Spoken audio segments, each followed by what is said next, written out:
A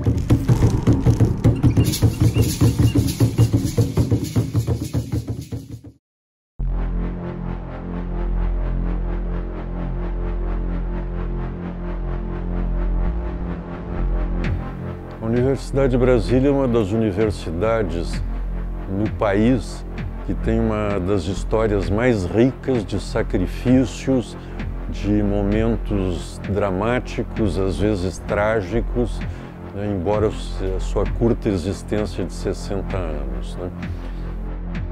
A ditadura se instala no país em 1964, quer dizer, 2 anos após o início do funcionamento da Universidade de Brasília. E a Universidade de Brasília segue um modelo libertário, né, um modelo de livre pensar que era incompatível com os objetivos da ditadura, de um regime totalitário com a ditadura.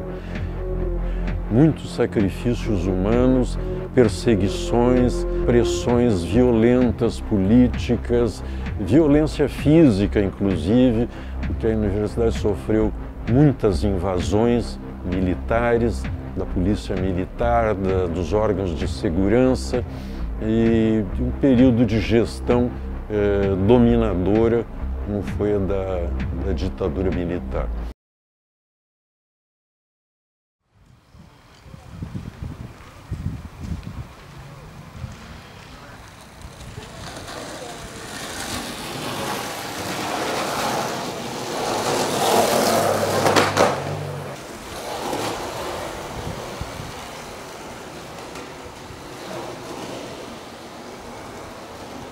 Esse convívio era impossível entre jovens professores, jovens estudantes, novas ideias que vinham do exterior, ideias de liberdade, ideias de pensamentos novos, ideias filosóficas, políticas, novas conquistas científicas, né, eram incompatíveis com o pensar retrógrado desses regimes reacionários, né, que se implantaram no Brasil nessa época.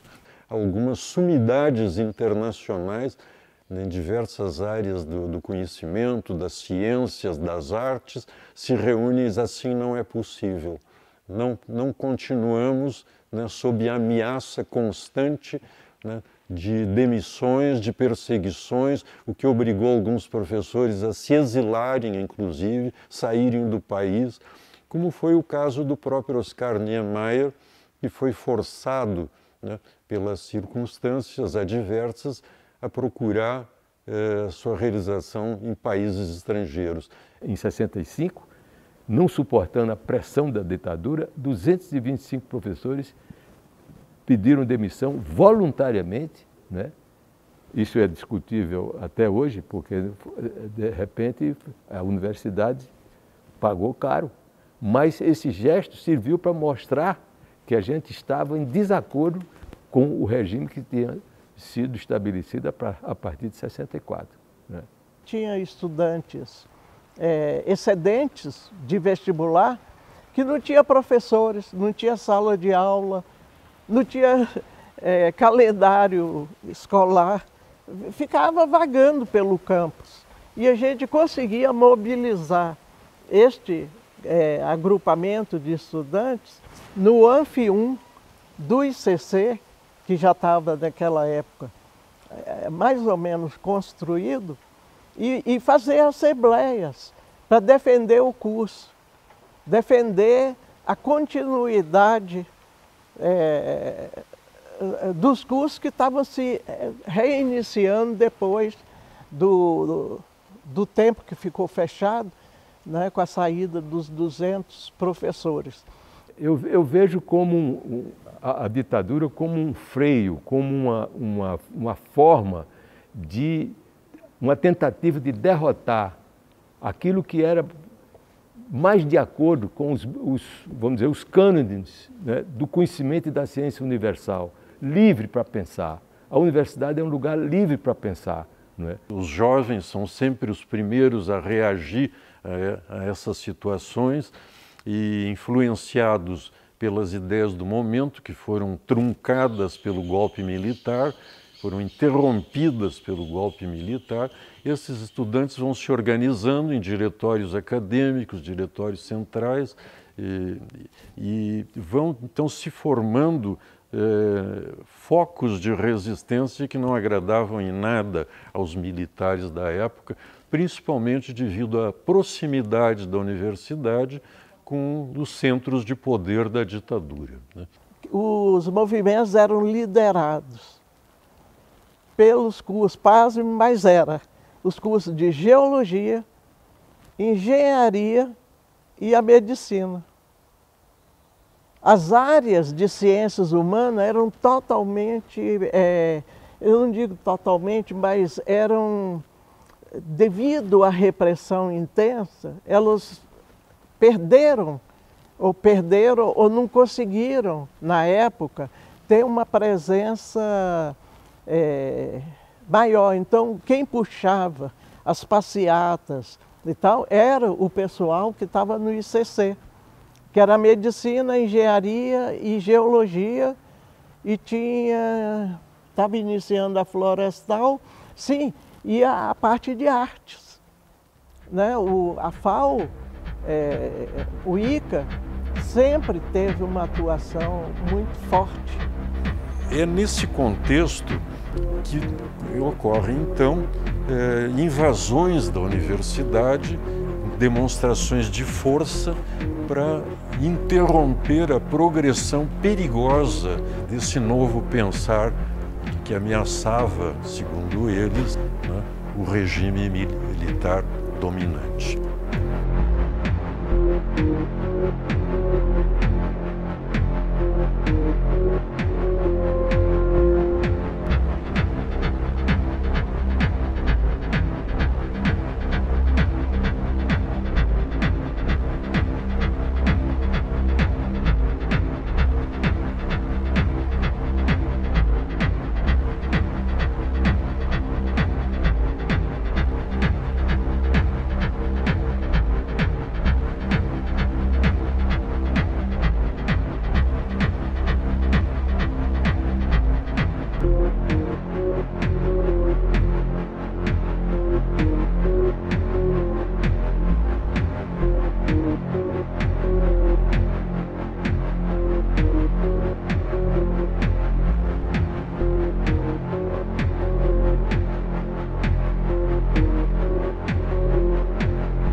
Então, estou na Universidade de Brasília desde 67, porque comecei no ensino médio, no CIEM, no antigo Centro Integrado de Ensino Médio, que era o ensino médio da Universidade de Brasília, segundo grau. O Minhocão, eu fiz toda a minha graduação de economia aqui no Minhocão. Depois eu fiz um mestrado na Catacumba, que é a parte de baixo, onde os alunos de pós-graduação tinham aula. No ensino médio, no CIEM, sabe, a gente fazia movimento político e assistimos ao que foi mais sério, que foi a invasão em 68. Nós estávamos tendo aula no momento da invasão e aí as aulas pararam e a gente ficava vendo a fumaça preta, a confusão de polícia entrando e saindo, gente sendo preso, não se podia sair do colégio, porque o campus estava todo invadido. A saída foi complicada, os diretores do CIEM na época tiraram os alunos dentro das ambulâncias, dentro dos poucos carros que haviam dos estudantes que já tinham 18 anos. 13 de dezembro de 1968, o Congresso foi fechado e foi decretado o AI-5. O AI-5 dava plenos poderes aos militares, poderes para fazer o que quisessem, caçar mandatos, fechar órgãos, fechar assembleias, fechar congresso. O congresso foi fechado, Congresso Nacional. Então era um momento assim de muita centralização de poder nas mãos dos militares.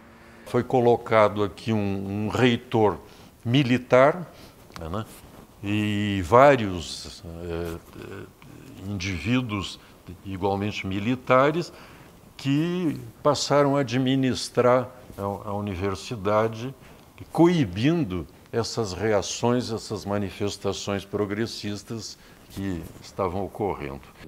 E por que havia essa preocupação com a Universidade de Brasília? Em primeiro lugar, porque nós estamos, né, em Brasília. E tudo em Brasília repercute mais do que as coisas que acontecem em outros lugares. Brasília já era a capital federal, continua sendo a capital, né? E tudo que acontece aqui tem uma repercussão maior do que em outros lugares.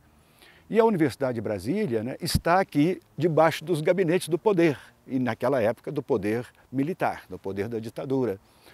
Então, os militares tinham muito cuidado assim, de não deixar que nada na UNB saísse para fora do campus. Tudo tinha que ser amortecido, amordaçado e ficar aqui dentro. Não podia haver greves de estudantes, movimento docentes, assembleia de docentes, nada disso podia acontecer. Então, o reitor, o interventor, né, o Zé Carlos de Almeida Azevedo, chegou aqui e ele estava muito fortalecido, ele sabia que tinha muitos poderes, e ele começou então a comandar a Universidade de Brasília como se fosse o seu próprio território, sua própria casa, seu próprio quintal. Brasília tem uma secura, né, que não é brincadeira, ela às vezes chega a 10%, né, e portanto arriscada, né. E por isso o Partido Arquitetônico, né, de Brasília é conjugar pela pressa de construir a cidade o concreto armado, mas a água, né. E aqui não foi diferente. Tinha esse lago nesse lugar onde eu estou aqui sentada numa pedra, né. E esse lago, então, compunha a questão da umidade, né, dessa relação. Então, era uma coisa pensada com esse propósito. Mas os estudantes, na época da ditadura, né, eles tinham que estar em lugares com mais segurança, né? E, então, escolheram, de forma muito inteligente, né, como os indígenas escolhem ficar à beira do rio, né, ficarem perto do lago para fazer seus conchavos, como a gente chamava, né? De estar ali articulando, né, as lutas e tudo mais. Só que esse era o lago exatamente no fundo da reitoria. E óbvio que um capitão de mar e guerra, né, decretado aí pelos ditadores para controlar a Universidade de Brasília, né, estaria de olho em cima de onde esses estudantes estão se reunindo. Reunir 3 pessoas já era considerado reunião, já era considerado perigoso, né? Então, eles se reuniam aqui e daqui saíam com suas propostas, suas ações e tudo mais.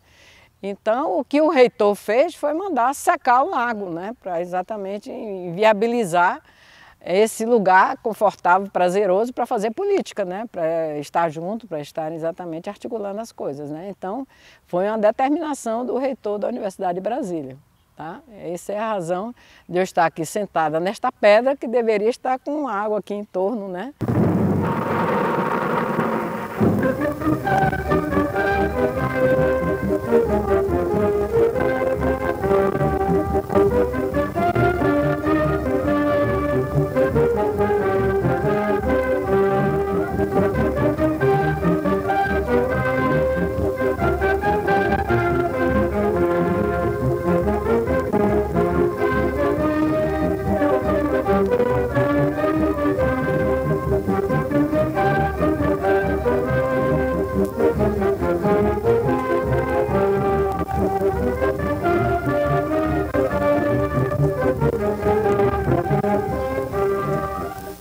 Em 1969 havia muita repressão, né? Muita censura política, ideológica. Bastava não ser conivente com a ditadura. Teve um evento de protesto contra a punição de estudantes e nós viemos em frente ali à rampa desse prédio, que era a antiga reitoria. Então havia uma resistência forte dos estudantes. Nós não éramos muitos, não. Não chegava, acho que não chegava a 2.000 estudantes, mas eram atuantes. E essa opressão, ela incomodava demais os docentes. Na minha faculdade, a gente tinha uma tradição de liberdade, porque A maioria dos professores que veio nessa época para a universidade eram publicitários, jornalistas, cineastas, documentaristas, pessoas que amavam a liberdade de expressão, a liberdade do fazer, a liberdade de poder agir coletivamente. Foi nesse ambiente, e principalmente depois da grande manifestação dos estudantes durante o Dia Nacional de Luta, em maio de 77, né, que promoveu um mal-estar muito grande na direção, na reitoria, né? O reitorado naquela época tinha à sua frente um capitão de mar e guerra, José Carlos Almeida Azevedo, né, que reagiu de uma forma brutal com relação a isso. Então, chegou o ponto de ele chamar a polícia para conter o movimento da greve que os estudantes declararam, né, em virtude da morte do estudante Edson Luiz no Rio de Janeiro.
Então são relacionados alguns estudantes para serem expulsos, suspensos e punidos com advertências. Os estudantes que nesse momento já tinham outro nível de organização recorrem a um advogado que representava também esse pensamento progressista identificado com o que havia de mais avançado. Pois o Sigmaringa Seixas assume a defesa dos estudantes punidos, recorre dentro da letra do Estatuto ao Conselho Universitário, que era um órgão previsto na estrutura da universidade, mas que nunca havia sido constituído e convocado para funcionar.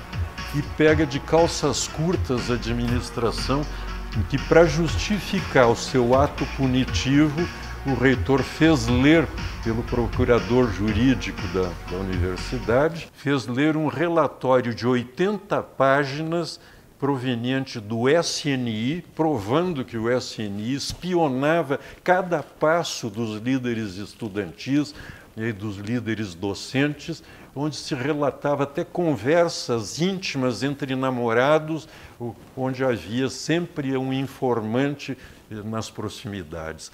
Reuniões, assembleias, os atos estudantis estavam todos registrados com minúcia de detalhes, uma coisa odiosa, asquerosa, sabe? A intromissão na vida íntima, na vida privada das pessoas que faziam parte da população universitária. Pois isso foi lido, foi tornado público nessa primeira reunião para justificar o ato punitivo dos reitores, pintando cada um desses personagens com figuras perniciosas, perigosas até à vida universitária, coisa que só existia na imaginação doentia dos dirigentes de então. né?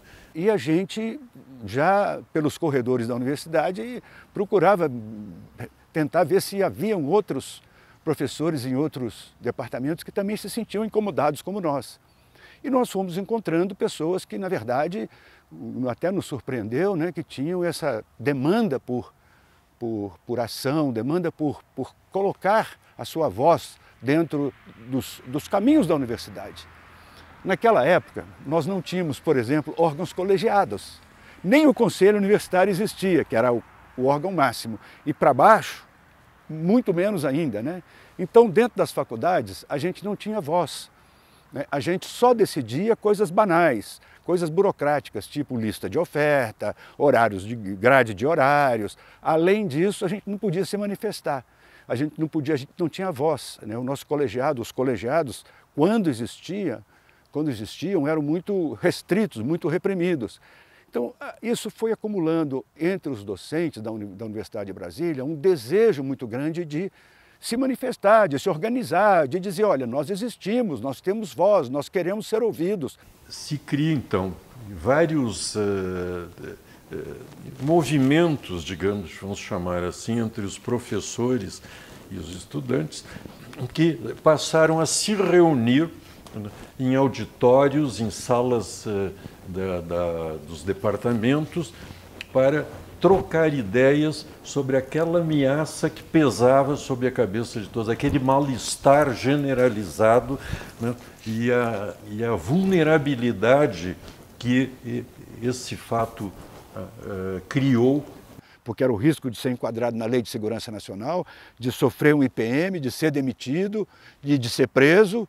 Então, não era porque qualquer manifestação anti-ditadura, e manifestação anti-ditadura era você dizer, olha, não concordo com isso. Se você não dissesse que não concordava, já era uma manifestação que poderia implicar na sua demissão e no seu enquadramento no IPM. E o IPM poderia te levar à prisão. Isso é mencionado num livro que relata esses fatos, de autoria do professor Murilo Ramos, né, contando a história da DUMB, a história de resistência da DUMB, que começa exatamente nesse ano de 77, pela necessidade de criar defesas, né, para os professores e estudantes, né. Em 1977, a polícia invadiu ferozmente o campus aqui da Darcy Ribeiro, e nada menos do que 62 alunos foram expulsos e 31 enquadrados na Lei de Segurança Nacional. 3 desses alunos eram meus alunos do básico da medicina, eu então era professor do Instituto de Ciências Biológicas do UNB. Como resposta a essa invasão tão agressiva que aconteceu naquela época, nós criamos então o nosso sindicato, a Associação dos Docentes do UNB, em maio de 78. Foi eleita uma diretoria provisória de maio até novembro, cujo presidente foi o professor Fausto Alvim, da matemática, um dos primeiros alunos de graduação aqui da UNB, dos anos 60, no início da universidade. E em novembro teve a primeira eleição, que por incrível que pareça, a DUMB era pequena, nós fundamos ela numa assembleia na Associação Comercial, lá no setor comercial sul. 114 professores dos mais de 700 da UNB na época se dispuseram a ser fundadores, assinaram a ata, os outros tinham medo, né? Aqui a gente não podia se reunir, não tinha a menor condição de se reunir aqui dentro, porque o reitor não cedia espaço, não recebia os docentes, não reconhecia nenhum movimento docente. Então a gente começou a fazer as coisas fora, até que a associação, o Lindbergh Aziscuri, que era o presidente da Associação Comercial do Distrito Federal, ele resolveu nos dar o espaço, né, que era nos conceder o auditório da Associação Comercial para que a gente fizesse a primeira reunião.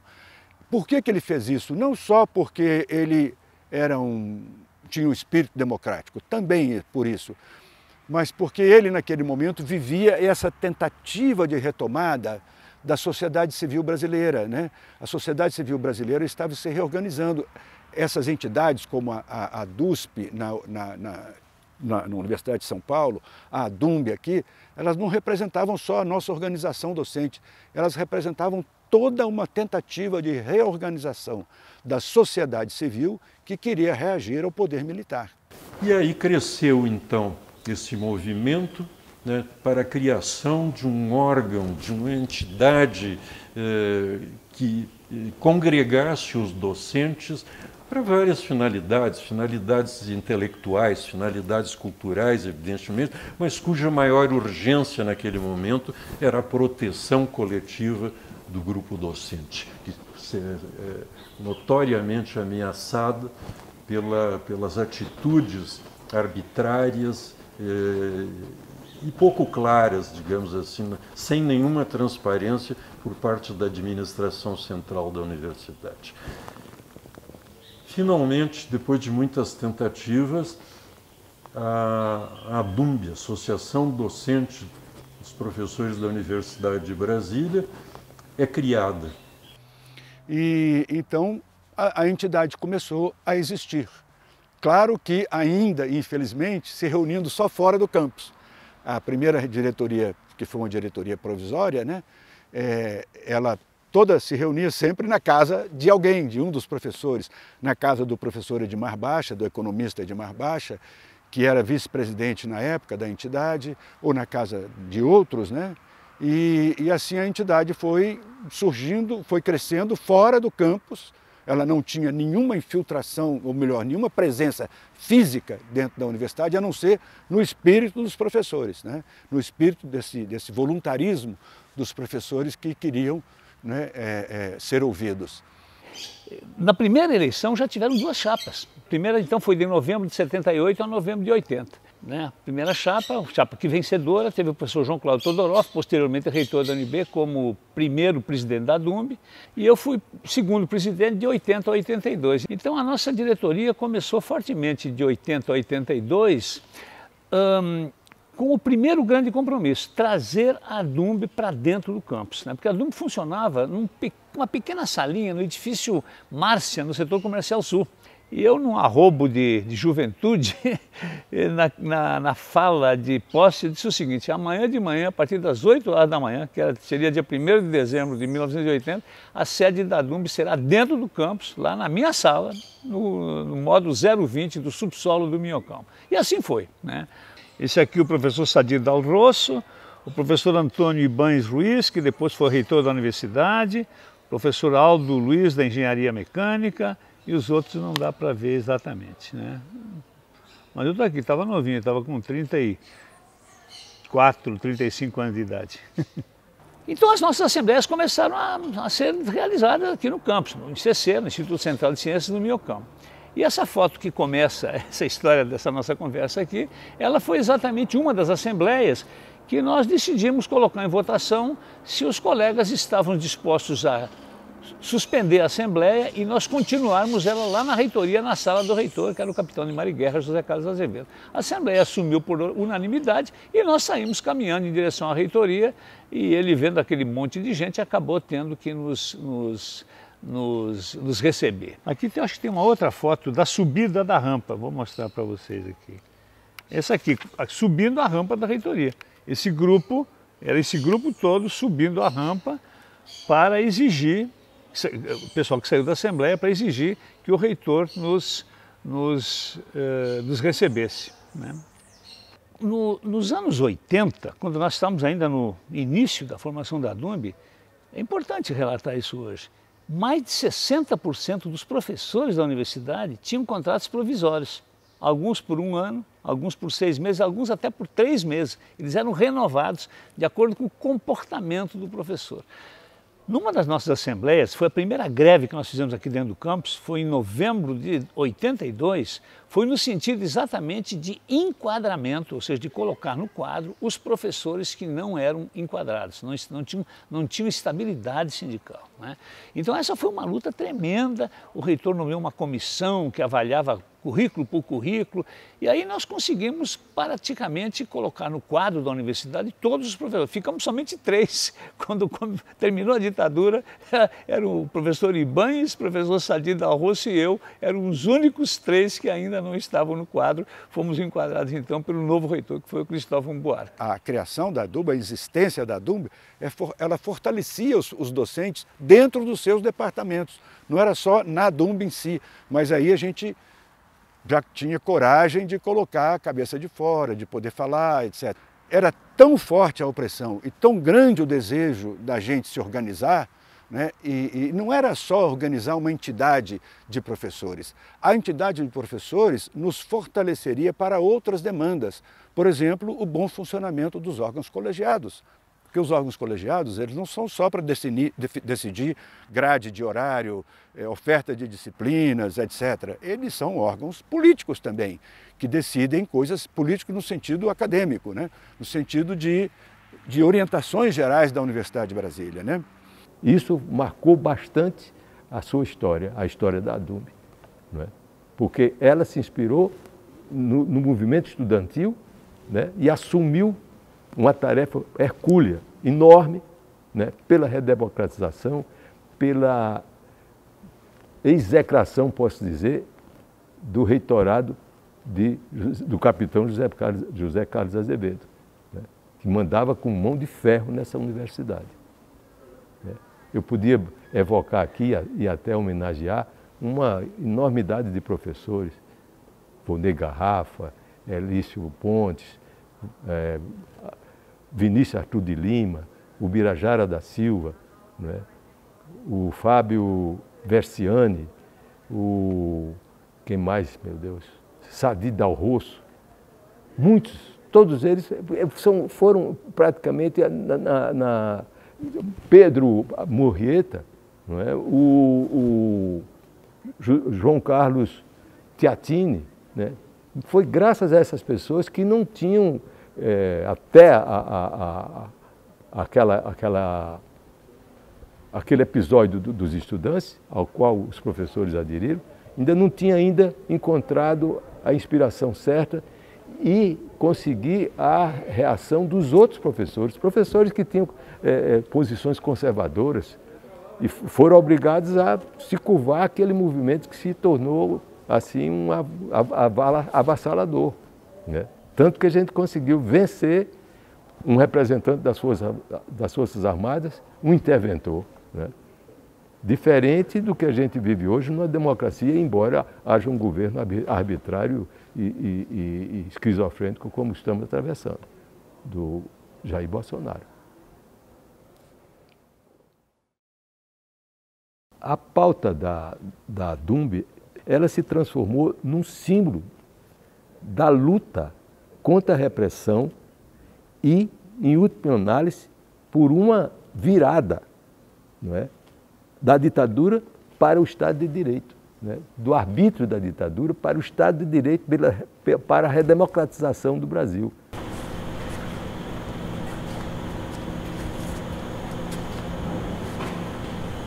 Que é um subterrâneo praticamente, era quase que um deserto isso aqui, só funcionava coisas para o serviço. Em 1970, coisa como 2.000 vestibulandos ficaram aqui fazendo as provas. E foi aqui que a gente montou um carrinho, né, para filmar. Aqui nesse ponto onde a gente está, exatamente nessa sapata, né, nessa passarela aqui, nós montamos um traveling. Os alunos estão todos aí fazendo a prova, né? E quando a pessoa está fazendo a prova, está concentrada, então ele não olhava para a câmera, foi ótimo, porque não olhava para a câmera, estavam entretidos fazendo a prova, né? Escrevendo e tal, aquele clima denso, né? de tensão, passa ou não passa no vestibular, né? E a gente fez um traveling assim, descrevendo toda essa extensão até a perder de vista, eles trabalhando, quer dizer, pensando e respondendo as questões a partir disso aqui, entendeu?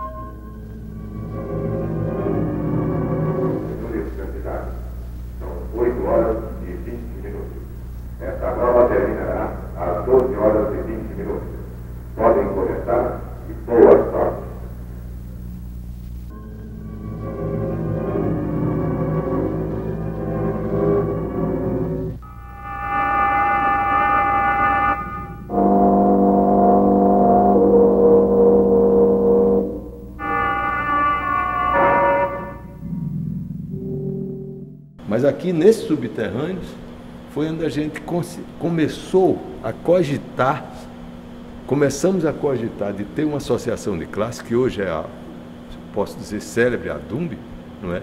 Foi criada às escondidas, porque o reitor não permitia, se eu houvesse ouvido falar naquela ocasião que a gente reunia aqui, nós tínhamos sido presos e talvez até expulsos, essa aparente alvenaria, e não existia. Eram salas ainda como se fosse ainda instalada para o serviço, entendeu? A gente ligava o exaustor para que não tivessem um ouvido lá fora que ouvisse a gente reunido. É uma verdadeira conspiração dos professores em apoio aos alunos, mas tudo nasceu praticamente nesse subterrâneo, que eu digo que é uma edição nova do Subterrâneo da Liberdade, que aqui começa uma história de lutas, mas também que foi frutífera, que terminou a gente virando o jogo e derrubamos o reitor, o capitão de mar-guerra José Carlos Azevedo, e elegemos o Cristóvão Buarque